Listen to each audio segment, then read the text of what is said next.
We have been in Riyadh for 2 weeks. Today we visited IKEA to look for some household items. It is always good to see something familiar at a new place.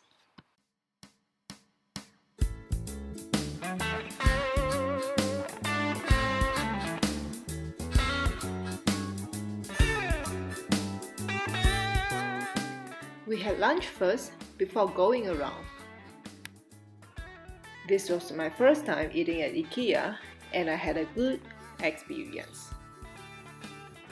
First of all, get your plates, cutleries and cups. Follow the line, move forward, see what are available and take whatever you want.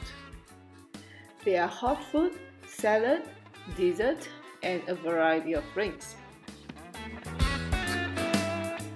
The food carts look so cute, and I really like this orange juice machine.